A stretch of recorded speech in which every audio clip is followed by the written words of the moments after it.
All right. Yeah, I'd like to welcome everyone to the Comedy Factory Comedy Chat. I got a fantastic guest on tonight. This guy's one of the best, funniest entertainers in New England, in the country. By day, he's a criminal defense attorney. He's got two different careers. At night, since 1989, he's the Italian rapper known as Bobby Braciola. He's known for his hit songs, I'm a Spaccone, Everyone's Italian on Christmas Eve, Shoots to Gooch, the 10 Steps of Disco Dance, and I watch it quite a bit. It's got 220,000 views on YouTube and climbing. It's a phenomenal. We'll talk about how that was put together. There was a lot of work. Let's give it up for my friend Bobby Braciola. Bobby, good to see you, brother. How's everybody doing, John? Thank you for having me on, man. Thank you for the great intro. That was really nice, bro. And also part of the Comedy Factory. We use them in our shows now. And matter of fact, Rocket Joe Hebe was saying today, one of the shows you were in with him, he said you were unbelievable. He said you were unbelievable. I love Rocket Joe. He's you had the whole place going. The audience loved you. And, thank you very much. I'm very proud to be part of the Comedy Factory. It's a great group of entertainers between comedians, magical comedians, the greatest stand-up, the Italian Don Rickles, John Perrotta. I'm very proud to be part of it, John. I really enjoyed the crowds and the crew that we work with. Yeah, we have a lot of fun. Let's hope the crowds come back eventually. I know it's the pandemic now, but we'll get back there. We'll be back. It's gonna take some time. But, people will be looking for comedy, John. Yeah. There's so many things I know. There's so many things I want to ask you. I mean, you worked as a DJ for 17 years. You toured early in the 1990s, and you met stars like Will Smith, Elton John, LL Cool J. Tell me about that. How did that go down? Well, I'm a Spaccone came out in '89, and we were on the verge of a record deal then, but we ended up putting the record out independently, and it hit, and we got a lot of stations on it. And then I followed it up with my Christmas song, and then I started doing some shows, and I attached on to as the opening act of the Stevie B tour, and I did a bunch of shows with Stevie B, and then I jumped on with the Boys for Motown Records, and then from there I hooked up with the guys at the Def Jam tour, and that was Will Smith, who's really one of the greatest people you ever want to meet. Super guy. His success is completely warranted because he's aces, man. Kid and Play, we're on that tour. Public Enemy, so I got to meet Chuck D, hang out with Flavor Flav, who's exactly the same type of cat when you meet him as yeah, boy, what's up, Bobby B in the house, the Italian stallion. He's exactly actually wears the clocks around his neck. He was really cool too. Will Smith was amazing, and I mean, because of that, I ended up doing some celebrity appearances. One was at the Walden Woods concert, and that's where I met Elton John. He had just performed, and then I met him in the VIP thing, and they were still charging for beer, and he didn't have any money, so I bought his beer, and he was so appreciative. You bought Elton John a beer. How many people can say that? What's that? How many people can say they bought Elton John a beer? Oh, he was very gracious and cordial. People had told me, he's very unapproachable. He was totally cool. Really cool. I met Stevie Wonder and Billy Joel on the same day, which was an amazing, and separate instances. Like Stevie Wonder was getting the key to the city in Providence. Billy Joel was playing the following night, but he was there watching Stevie. Stevie didn't know that Billy was there, but Billy was watching him get the key to the city. And, I was talking to him, and he was super nice. He was like, I can't believe it. I play the city every year. They never gave me the key to the city. And I was like, I know, but you can drive. And he laughed about that. We gave each other a pound. And then 5 minutes later, I'm doing a meet and greet in the mayor's office, meeting Stevie Wonder. And, that was pretty an amazing day. Wow. You were in 5 movies. You were in Federal Hill, Tax Day with 2 of the big ones. And what other movies were you in? I was in Federal Hill was a great experience for me with Nicky Turturro from all the Adam Sandler movies and NYPD Blue. Now he's on Blue Bloods. And Nicky DeSando, who was the guy who got his ponytail chopped off in New Jack City, who brought the thing to Nino Brown. They cut off his ponytail. I mean, these guys' careers were really starting to move. And Mike Correnti asked me and my friend Ralph Tirado to play the How You Been brothers in Federal Hill, and it ended up really blowing up. And I'm very proud of that. Tax Day was very warmly received by critics and received an Independent Film Award. It was directed by Laura Colella from RISD. She's a RISD professor, and I played Carmine the Carvone bus driver. And I mean, most of my roles, I played one of the How You Been brothers in Federal Hill. I played Carmine the Carvone bus driver in Tax Day. I was another movie called Temporary Girl. I played this great, out-of-state tourist, Spacone, with his wife, and that was played by Joanne Gentili, a really good actress. And if you look over my this shoulder, it's that's the poster for Italian Americans in Federal Hill, a really cool documentary that I was in with, and it had Monsignor Cavallaro, Judge Caprio. A lot of local Italian people were in it, and they're talking about the Italian experience of coming to the U.S.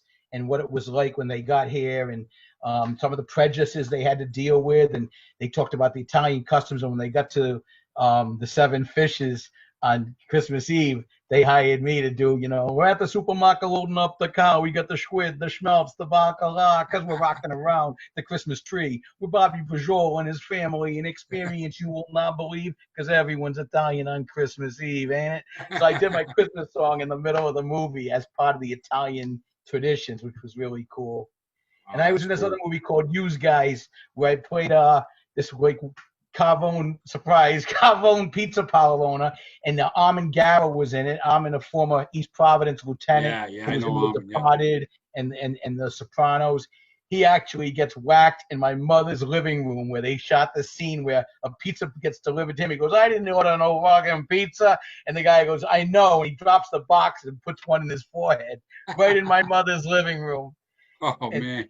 I got whacked in that movie too, so my wife won't watch that movie because there's a scene in there where I get a shotgun blast in the chest.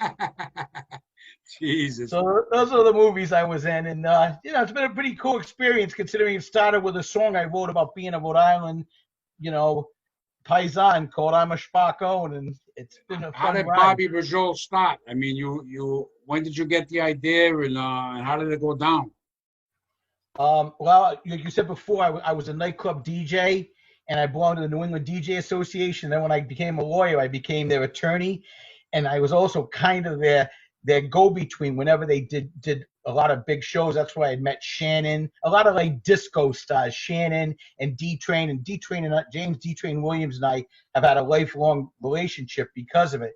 So I was a nightclub DJ and doing some rapping in the club, and then I did a song about when PC Friars went to the Final Four. Yeah. My friend Ben Middleton, the Colonel, and I did the PC rap, which was all about the success of the Friars. The clock is ticking down, the crowd brings a thigh, Delway sticks a 3 in Bobby Knight's eye. And from that, they asked us to be in a rap contest, a song about substance abuse. So we wrote a song called Crackdown on Substance Abuse, and we finished second in the contest. And wow. the prize was 16 hours of recording time and a keyboard. And we took that keyboard and came up with the beat, and we went to the studio to record it. I was trying to think of like how I wanted to do it. We weren't going to stick with Colonel and T-Mac, and I always used to imitate Sparks and everything. So I said, I'm going to do a song about being a Rhode Island Spock, and I'm going to call it "I'm a Spacone." And then I was coming up with a name. What should I go with? Carl Calamari, Mike Macaroni, Bobby Braciola. Bobby Braciola, that's it. I don't talk too much. I'm no caqueron. I know how to dance. I ain't a strombolone. I got tons of class. I'm no Carvone. My name is Bobby Braciola, and I'm a big Spacone. That's how it started in '89, and then Kicks Hot 106 picked it up, and then Pro FM picked it up, and then Kiss 108 and Jam in 94.5, and then BLS in New York, and then a station in Philly, and it was crazy, And back then, it wasn't online. It was '89. You didn't have the ability to send it out through YouTube and iTunes and everything. Everything was on vinyl and in the record stores, and you had to get the radio station to play it, and people to actually get up off their butts, go to the store and buy the record. And we sold 75,000 copies of I'm a Spacone. That's just awesome. putting it out ourselves. That's awesome. And that day, Yeah, without the internet and everything. Wow. Yeah, pre-internet. That's why Chooch to Gooch was much easier to get out there, because that came. John? Yeah. You there? Yeah. Did I just go out for a second? Just a second. Okay. Chooch to Gooch was all digitally recorded. Yeah, tell me how you made that, because we were talking earlier, and you said how much was involved in that, and a lot of work. Over a period of time, you did that video. Tell me about that. It was 20 years into my Bobby Braciola career. Spacone came out in '89. Then we did it. Everyone's Italian at Christmas Eve. We did Bikinis and Tortellinis, Madonna You Buttana, Godfathers of Hip Hop, Little League Heroes, the other Total Zeros. We did all these songs. Christopher Columbus, the first Paisan in the New World. I hosted the quincentennial celebration for Mayor Cianci in '92. And I wrote the song. They commissioned me to meet with Joe Muratori, who was a Columbus historian, and I wrote the lyrics to the first Paisan in the New World, a song about Christopher Columbus, which I'm very proud of. But everyone's dogging Christopher now. They're taking down his statues and everything. But my song obviously was showing the pride of an Italian for him. Chooch to Gooch, we recorded with my late business partner and producer, Ben Masidi. You knew Ben, John. Great guy, Ben. Great guy. Super talented, wonderful musician, talented attorney, father of a 2-year-old girl, Arabella.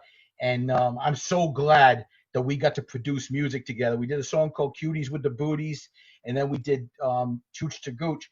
Chooch to Gooch, we recorded it, and then we did the video before we even released it, but it took 16 months from start to finish, between writing Chooch to Gooch, recording it, shooting the video with David Betancourt, super talented director who did the movie You Must Be This Tall about Rocky Point and the Neutral Nation movie.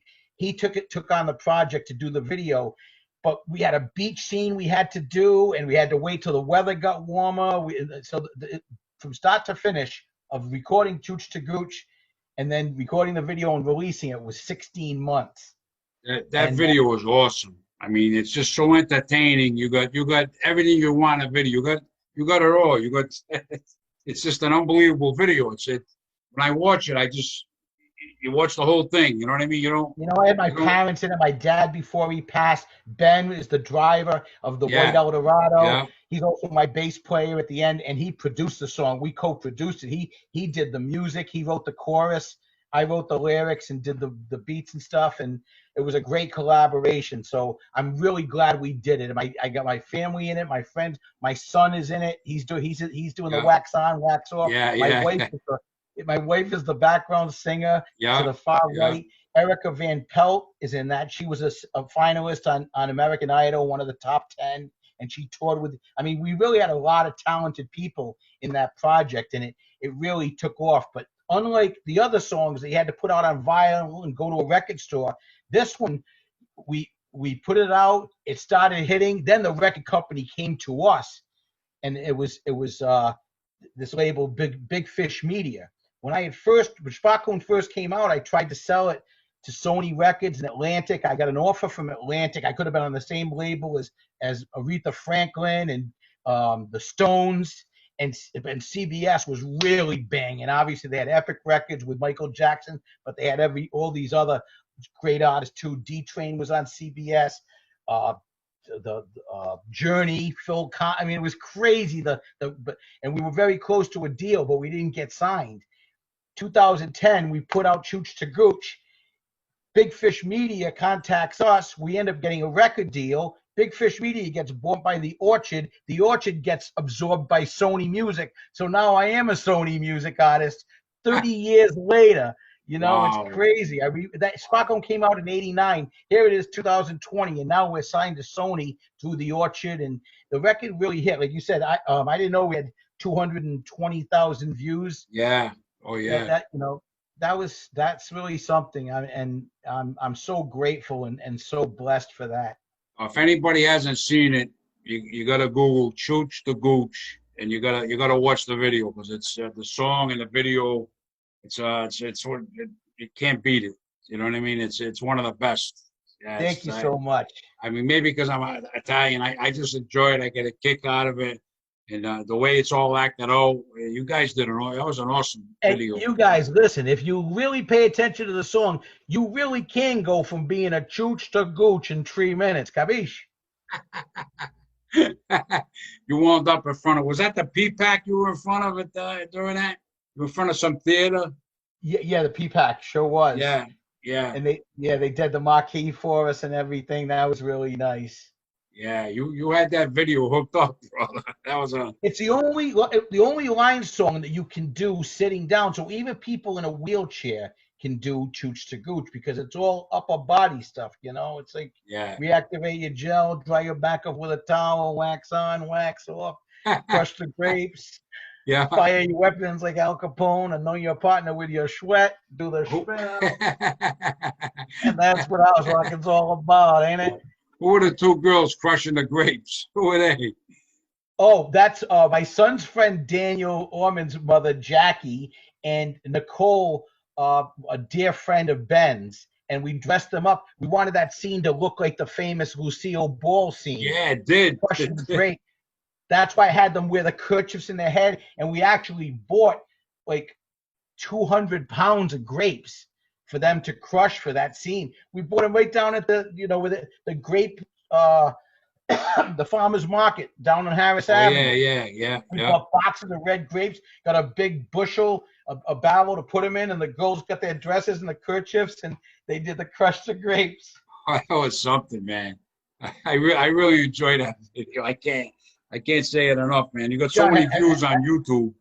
Have you done any of the 10 steps? You can admit it to me if you haven't, but have you actually have you grabbed the apples off the tree or reeled in the tuna? I haven't grabbed the apples off the tree. I don't eat enough fruit. That's part of my problem. Maybe I should start crushing grapes and eating the apples. I don't know. Thank you. Hey, he's giving me all these props. I got to give you guys props. If you've never seen John live, I mean, the podcast is great. And Comedy Factory certainly deserves to be out there and have the podcast. But you really can't appreciate John until you've seen him live. I mean, he's absolutely brilliant and can go from table to table like Don Rickles and just rip people. But he does it in a way that he doesn't hurt people. It's just hilariously funny and brilliant. So if you've never seen John Perrotta live, do yourself a favor. When you see him coming somewhere, block it off, write it on your calendar, and go see this guy because nice. I appreciate it, but I miss performing. But like I said, we're in a hiatus right now. I'm gonna have to wait it over. I'm gonna be back. We'll all be back. But it's just. Are you honing your skill? How are you staying honing your skills in the meantime? I'm not really. I'm not the kind of comic that writes jokes, and I create jokes on the stage. Like I'll look at somebody, I'll think of something, I say something, and if it works, I remember the bit. And I need to be in front of the audience to create what I do. So I'm not a kind of guy that can, some of the comics, I'm sitting home writing jokes. I don't write, I'm not a joke writer. No, but that crazy mind of yours, like, are you walking around and thinking of like, I mean, this is one of John's classics. If he's playing in a joint, I mean, he's done,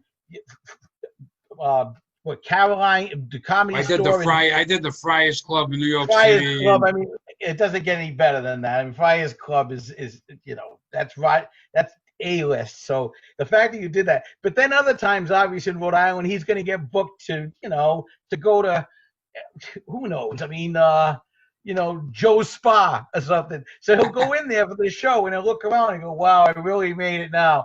Come see me Tuesday night. I'll be at the closed Ponderosa on Route 2. I mean, it's just funny jokes like that. It's busting the place balls, but at the same time, it's just setting up for the joke. It's like, come see me Tuesday. I'll be at the closed Ponderosa on Route 2. Yeah. I had a lot of fun, man. I'll never forget some of your shows just because your timing and the speed of your wit is brilliant. I appreciate it, Bobby. Your act as well. I mean, we're on a show together, you and I and Rock and Joe, and that's a show. I'm Tell telling me you, those people don't get a lot for $40 or whatever the 50 or 40 or 30, I whatever it had is. But people rave to me about the shows. You, Rock and Joe, me, and some of the other guys who were in. They rave about it. They rave. We gave them some good show, and we're gonna have a lot more, God willing. at Silvio's, we did it. The food was great. I mean, At well, I'm Spiritos, sorry, Spiritos. yeah, Spiritos.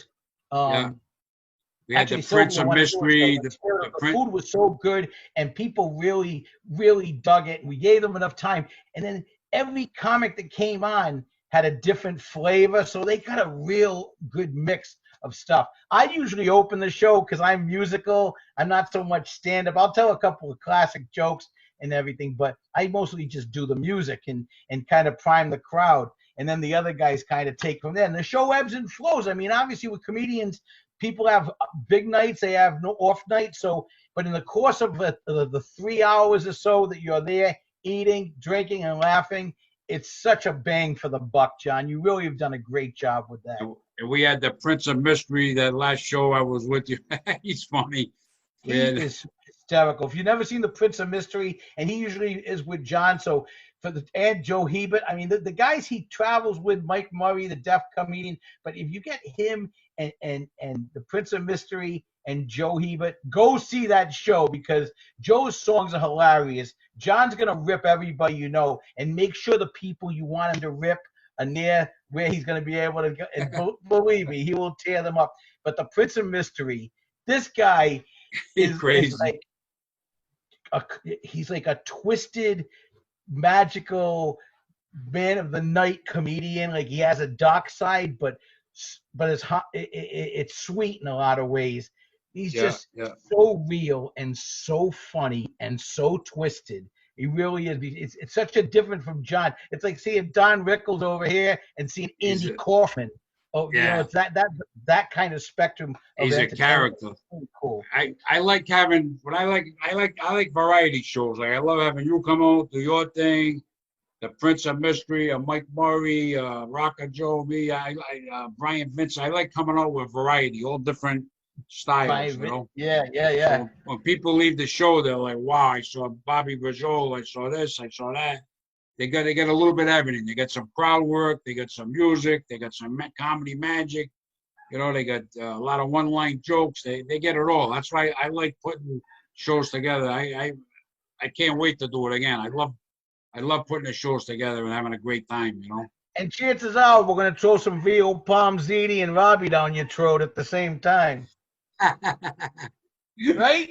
Yeah. And you were on, I remember when this happened a little while back, Court in Providence, Judge Caprio show. So tell me what happened on Judge Caprio's show. John, that was absolutely crazy.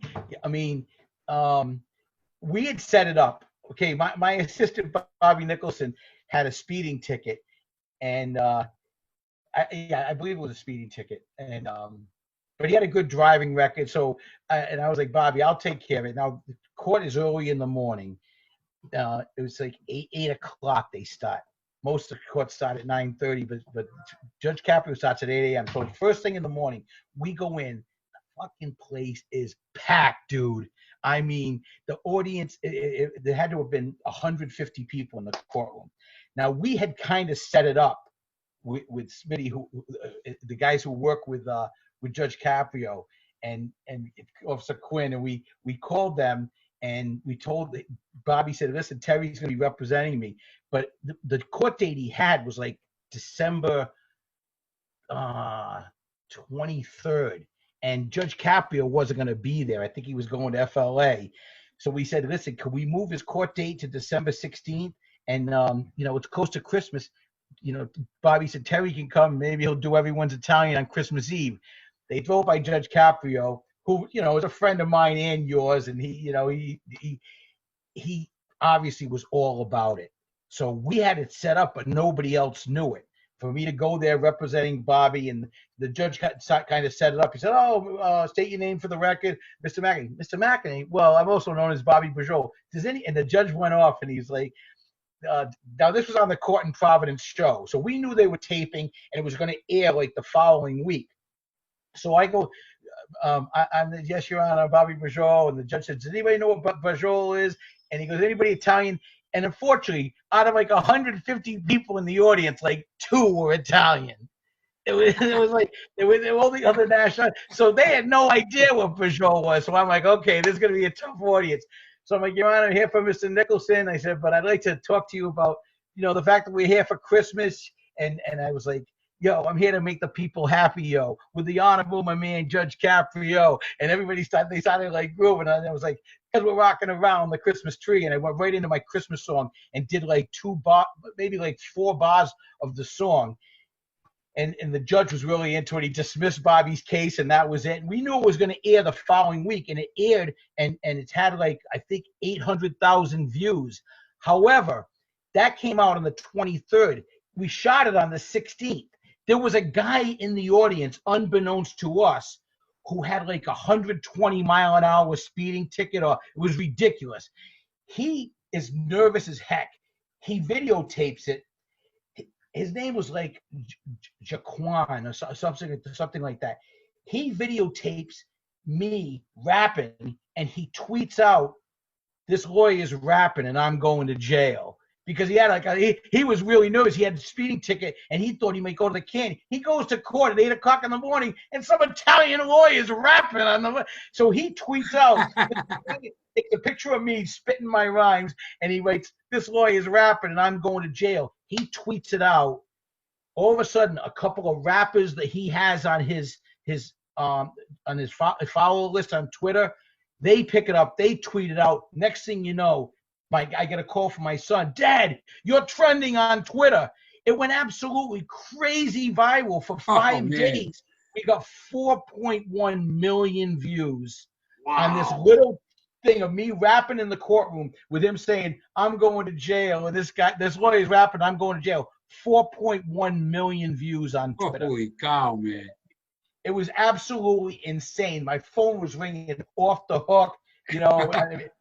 I mean, that's the Christmas song is great. I wrote it in '89, and it comes out every year. But this past year, 2019, was surpassed anything beyond my wildest dreams because of this little snippet video that went viral on Twitter. Over 4 million.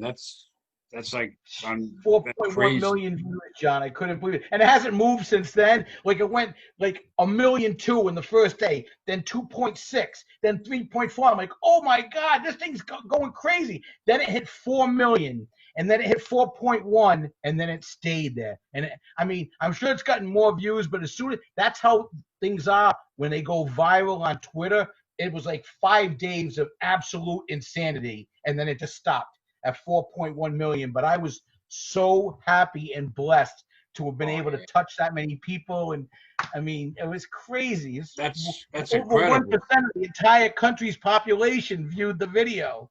4 million people. That's incredible. I know, it was nuts. So you've had an amazing career if you think about it. I mean, how many people could say they bought Elton John a beer? The videos, you've done the successful videos, the songs, the character Bobby Braciola. It's I've gotten to know you. I think you're the greatest guy. One of the greatest entertainers, definitely in the state and probably all over the country. When I watch you, I love watching you. You do a phenomenal job.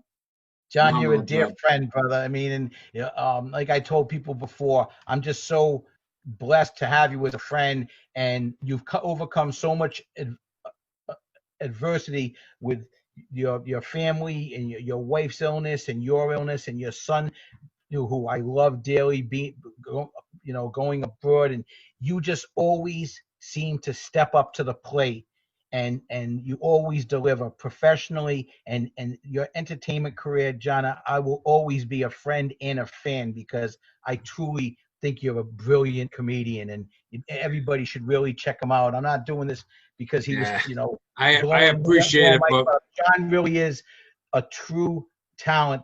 He's like a true gem that Rhode Island has. We're so lucky to have you here, John. I really appreciate you having me on today. I don't get 4.1 million views. I got a YouTube channel. I got a John Perrotta's Comedy Factory page, my Facebook page, and we get I put videos on and we get views. I don't get 4 million views. John, listen, I didn't think I would either. You never know. I mean, that wasn't even something that I produced. That was totally done organically by someone in the audience, and it took off like that. I mean, someone could shoot you sometime in your show, and you say the right thing at the right time, and next thing you know, you're friggin' trending on Twitter. You So never know. When you left the court that day, did you know that guy had videotaped you? No idea. I didn't know until my son called me from school and said, Dad, you're trending on Twitter. I go, what? He goes, the Judge Caprio show. I go, it hasn't aired yet. How could it be there? And I called up and I said, did you guys release? I thought maybe they put it on Facebook or something because I knew it wasn't coming out till the 23rd. That's the entire show. And I knew, and that's done well. We had 800,000 views on that. But the thing that was just somebody taped, I had no idea till my son said, Dad, there's a clip of you rapping, and the guy wrote, this lawyer's rapping, and I'm going to jail. And Dad, it's trending on Twitter big time. And so we looked it up. Sure enough, it had like 600,000 views in a matter of 5 hours. And then it was like, boom, boom, 1.4 million, 1.7 million, 2.3 million. And I was like, wow. And then we hit Friday. It was 4.1 million. That's what stayed. That would blow my mind. 1 week, 4 million people viewed this crazy-ass video that got shot of. Jesus. So you've had all these great things happen. You got anything... what are your plans for the future? You think you're gonna do some more songs or some more videos, or what are you thinking? I'm always writing rhymes. I'm also right now I'm involved with some other artists. Ricky Durant, who was this runner-up last year on The Voice. I'm involved with promoting his career. My friend Jimmy Braz is his manager. Jimmy's son, who's like my nephew, is the drummer. And Ricky, who went to #2, and in my opinion, should have won The Voice. We're working on getting his production out. He has a song called She Closed Her Eyes about the time when his mother passed away. Very moving song, but brilliantly recorded.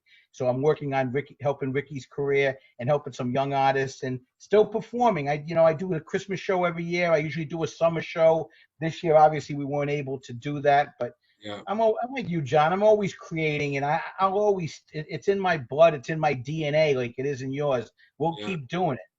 Yeah, we got to get through this pandemic, and right now it's kind of tough. Some of the clubs are starting to open up and put some shows together, but the social distancing, it's going to be tough. You know what I mean? Like we used to get Spiritos, 200 people, all you can eat buffet and the show. It's going to be a while before. The Prince of Mystery, it's perfect for him. He's been social distancing for 25 years. I know, he's a character. He sure is. And as far as court, John, boy, things have really changed. I mean, now almost I had a parole hearing via Zoom. I had conferences with judges via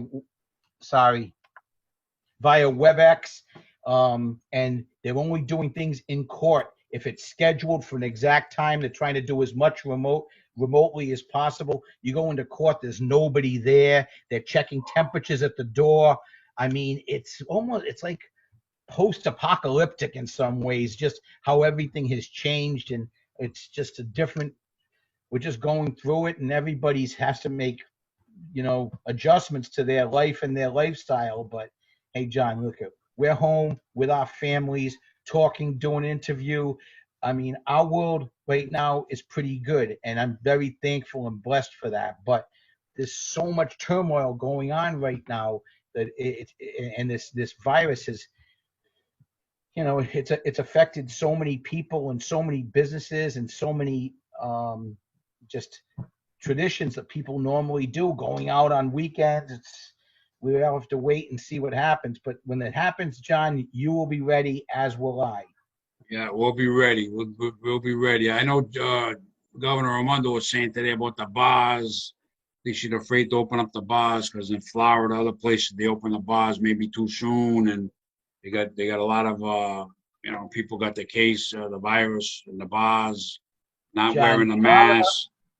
These young kids. Stayed open though. Kept the beaches open for spring break. I know they wanted the scuttle, but they can say what they want about the bars. I think staying open as long as they did and reopening so soon, They have not listened to the scientists. And like you said, I don't want to get into politics or anything, but if they had listened to the scientists a little bit more, and we had gotten involved in masking and social distancing in January instead of March and April and May, we'd be in a better shape. But these southern states keep opening up, and they're all not wearing masks, and they're making it a political thing. Listen, this virus does not know politics.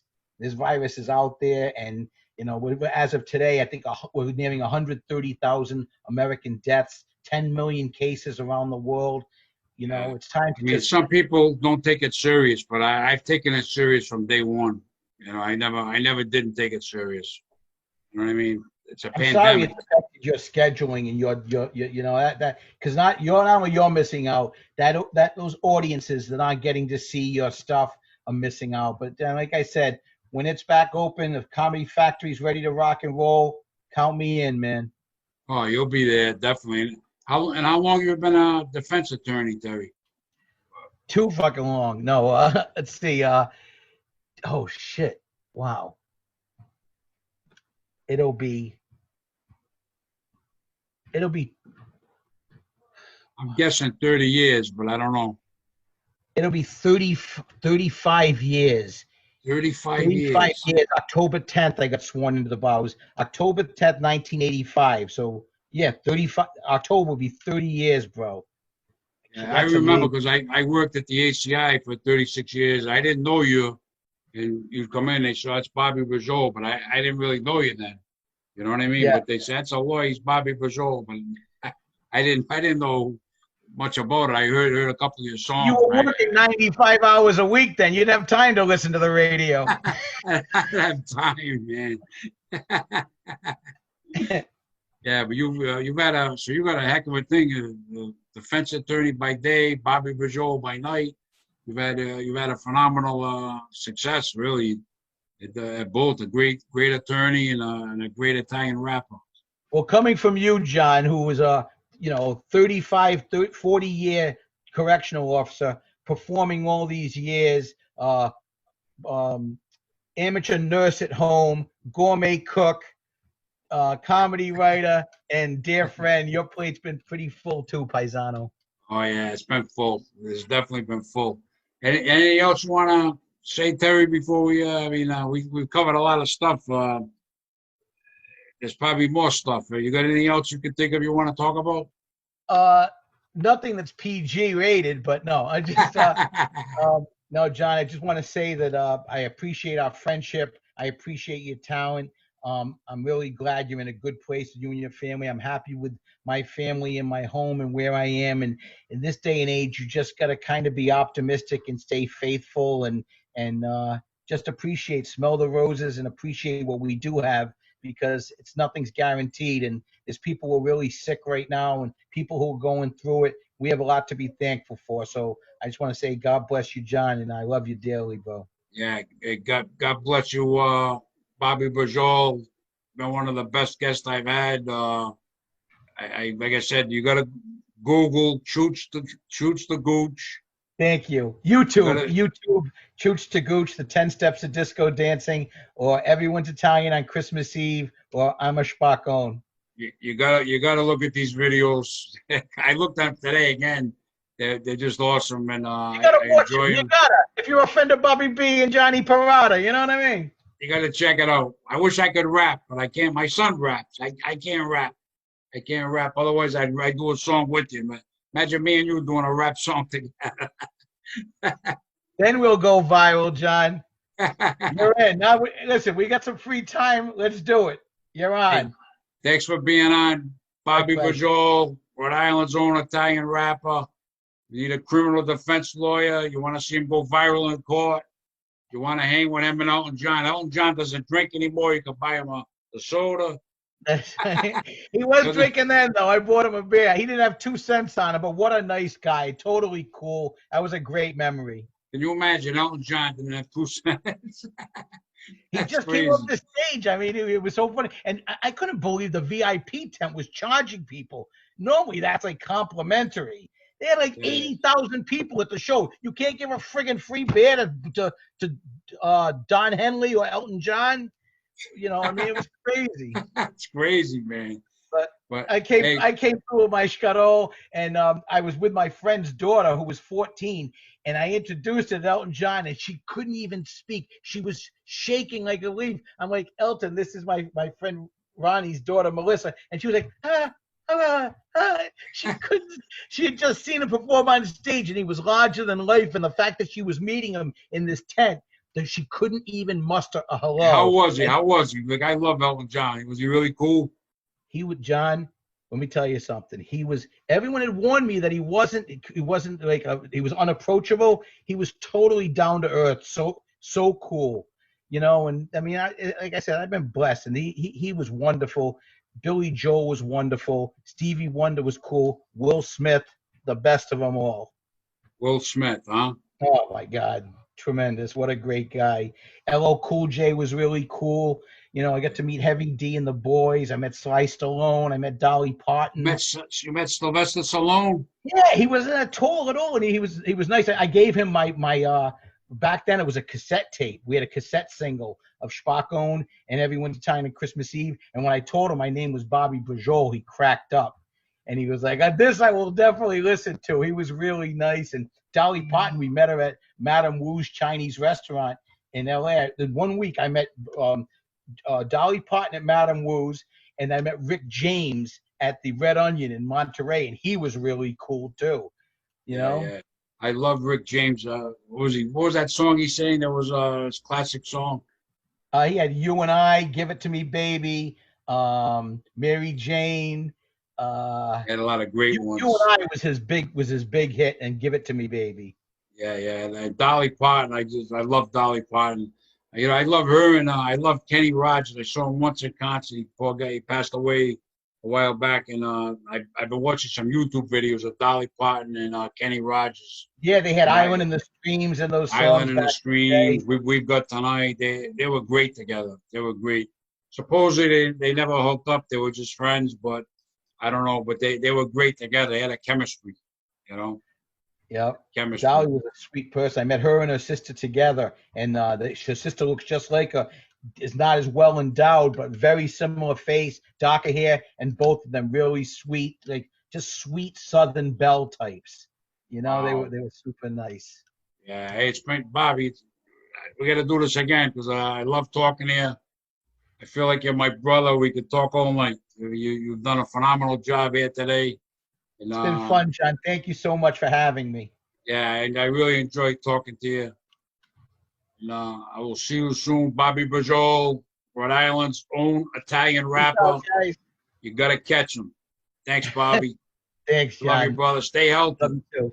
I sure will. You do the same. Peace out, everybody. Brother. All right, brother.